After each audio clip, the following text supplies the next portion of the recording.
Bayangkan Anda sudah membeli tiket, duduk manis dengan popcorn di tangan, siap menonton film favorit. Tapi, sebelum film dimulai, layar lebar menampilkan cuplikan megah tentang capaian pemerintah. Inilah yang terjadi di bioskop-bioskop Indonesia saat ini. Fenomena ini bukanlah hal sepele. Menurut para ahli, praktik semacam ini bisa jadi sebuah sinyal berbahaya. Mengapa pemerintah merasa perlu menggunakan ruang hiburan untuk menyebarkan narasi pencapaian? Dan apa dampaknya bagi hubungan antara pemerintah dan rakyat? Praktik ini bisa diibaratkan seperti posisi pemerintah yang berada di puncak Monumen Nasional. Dari atas Monas, semuanya tampak teratur dan megah. Jalan tol membentang, gedung pencakar langit berjejer, dan semua terlihat penuh dengan capaian. Namun, dari ketinggian itu, mereka tidak mendengar teriakan pedagang kecil yang dagangannya sepi, tidak melihat wajah letih para pencari kerja, dan tidak merasakan keresahan keluarga yang harus menekan biaya belanja bulanan. Menurut sosiolog James Scott, negara modern cenderung menyederhanakan kerumitan masyarakat menjadi data dan statistik agar mudah diatur.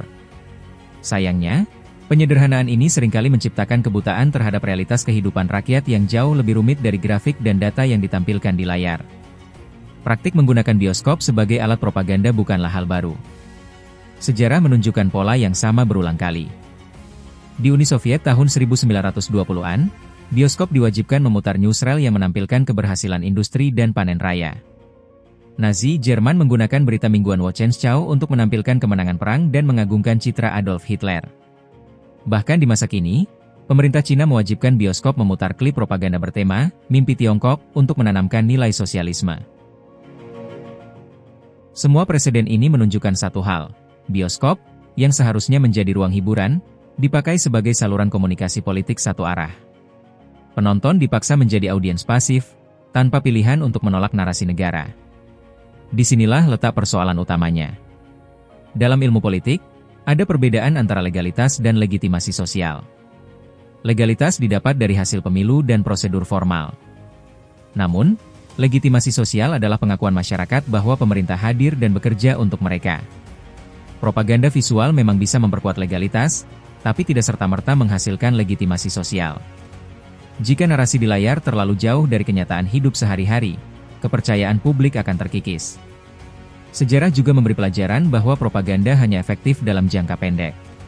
Pada akhirnya, publik akan mencari saluran alternatif, seperti media sosial, untuk mematahkan narasi resmi dengan pengalaman nyata mereka.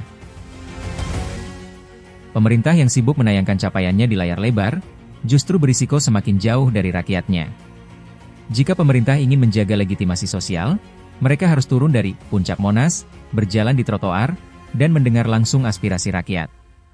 Legitimasi sejati lahir dari kedekatan, bukan dari citra. Kedekatan ini terbangun di pasar tradisional, di desa-desa terpencil, atau di pabrik-pabrik kecil, di mana pemerintah bisa mendengar langsung suara rakyat, bahkan yang paling sayup-sayup sekalipun. Ini adalah tantangan bersama. Sejarah menunjukkan, sebuah pemerintah yang terlalu sibuk menayangkan diri di layar, pada akhirnya akan kehilangan kepercayaan rakyat. Menurut Anda, jika praktik ini terus berlanjut, seberapa lama legitimasi sosial pemerintah bisa bertahan sebelum kepercayaan publik benar-benar retak? Sampaikan pendapat Anda di kolom komentar.